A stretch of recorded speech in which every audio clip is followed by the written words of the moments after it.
من منطقة الخليج ولن أحدد البلد، حكاية ورب الكعبة حقيقي، نقلها إلينا من أثق في علمه من العلماء المخلصين، كتب وقائعها عن صديق لهذا الشاب قد تاب، ويحكي قصة صديقه. يقول هذا الصديق: لي صديق عشق فتاة وهام بها حبا من دون الله. ما توحد الله. نسوان ايه؟ هم اسمهم كده في اللغة. نسوان ايه وفتيات ايه؟ ربنا سبحانه انشراح الصدر بذكره وطمأنينة القلب بطاعته. شاب عشق فتاة وهام بها حبا من دون الله، أراد أن يتصل بها في الهاتف، أراد أن يتصل بها عبر الهاتف فأبت. عندها حياء، عندها كرامة، عندها عفة، عندها شرف. أراد أن يتصل بها بالهاتف. يا ريت نساء المسلمين يسمعوني. يتصل ثم تكتب عليها عند الله، ويهددها بهذا الاتصال ويسجل لها، وتكون المصيبة طامة وتتنازل عن عفتها وشرفها. انظري إلى هذه الفتاة التي أقص خبرها. أغرب من الخيال. شاب عشق فتاة وأراد أن يتصل بها بالهاتف، إلا أنها أبت وتمنعت. حيائي يمنعني أبدا، لا يمكن بحال من الأحوال أن أسمح لنفسي أن أخالف ربي ومولاي وأن أهين والدي. أراد أن يلتقي بها، امتنعت. تبدأ نقعد بس 5 دقائق على الكورنيش، ولا كورنيش ولا غيره. أبت، فازداد حبه ودخل إلى أهلها من باب بيتها: زوجوني ابنتك. قالوا: لا، أنت على معاصي، أنت على معصية نعرفه، وأنت دائما لا تطيع ربك، فإن أخلاقها تعلو أخلاقك. أنت مش متكافئ مع أخلاق هذه الفتاة. وجدوا أن هناك فارقا بين أخلاق الفتاة وأخلاق هذا الشاب، فرفض الأهل. يقول صديقه: فأخذ يشرب المسكر، ما ترك شيئا إلا وشربه حتى أدمن، وكان يطوف بالليل والنهار حول بيت الفتاة يريد أن يسترق ولو نظرة من هذه الفتاة. يطوف ببيتها كما يطوف المسلمون حول بيت الله الحرام. أشرك بالله سبحانه وتعالى، وهام حبا على وجهه وجن جنونه.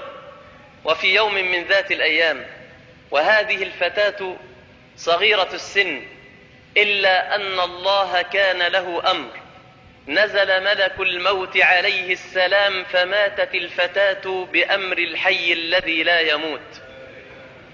وكان الخبر عند أهلها كالصاعقة، إلا أن الخبر وقع على قلب المحبوب كأجمل ما يكون. فعاد لصاحبه وقال: أعلمت يا صاحبي أن محبوبتي ماتت صباح اليوم؟ قال: أعظم الله أجرك. قال: أنا لا أريد منك عزاء. يقول الصاحب: فنظرت في عينيه فإذا بشيطان ينظر. شيطان ينظر. قلت له: فيما تفكر يا صاحبي؟ قال: سنمشي مع المشيعين، هنشيع جنازة محبوبتي النهاردة. فقال له وهو ينظر في خبز وبابتسامة شيطانية: اليوم يومي والليلة ليلتي. قال: ماذا تقصد؟ قال: اليوم آخذ من حبيبتي ومحبوبتي ما لم أنله في حياتها. فضحك الصديق وقال: أنت تمزح، أنت بتهرج، تعبث، أنت تمزح. قال له: أنت بتهرج يا حبيبي.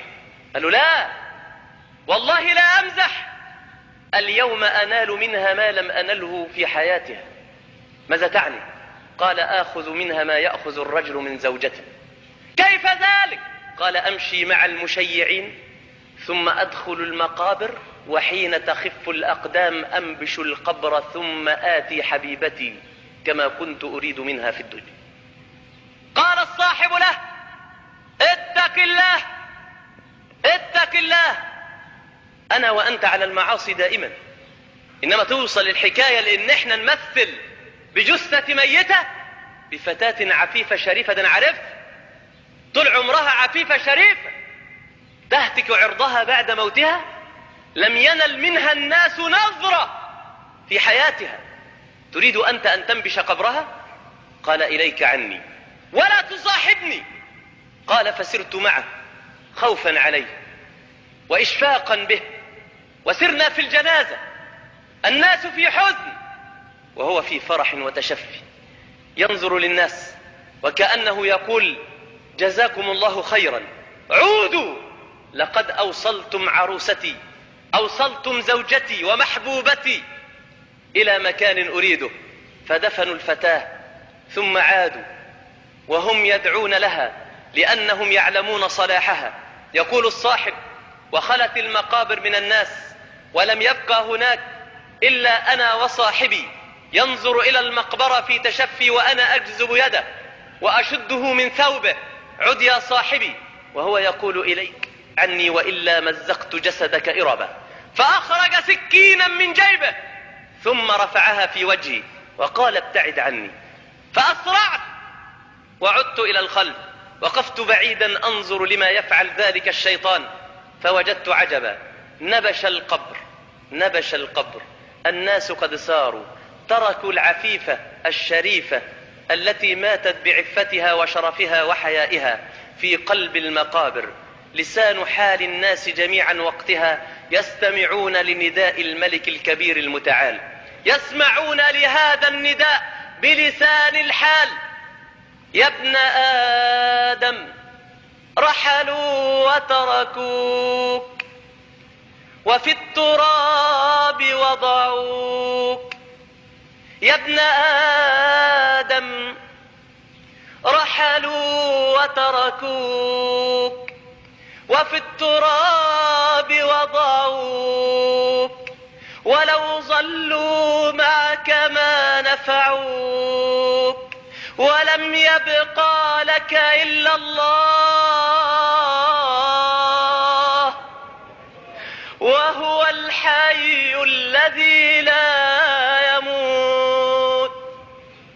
ما عادش الا ربنا. يقول الصاحب: فاقترب صاحبي من القبر وأنا أقول: سيرجع، سيعود، لن يفعل ذلك. فنبش القبر وأخرج الفتاة العفيفة الشريفة من قبرها، ثم أمسك بسكين في يده ومزق الكفن وأخرج الجسد وجلس بجوارها ينظر بشيطانية إلى جسدها، وأراد أن يواقعها، فإذ بالله ينزل به ملك الموت، ينزل به ملك الموت فيموت في التو واللحظة، ويحفظ الله عرض الشريفة العفيفة التي ماتت. يقول الصاحب: نظرت لصاحبي فإذ به يرتعد وهو يقترب من الجسد، وإذ بالله يرسل ملك الموت عليه السلام فيقبض روحه على حالته.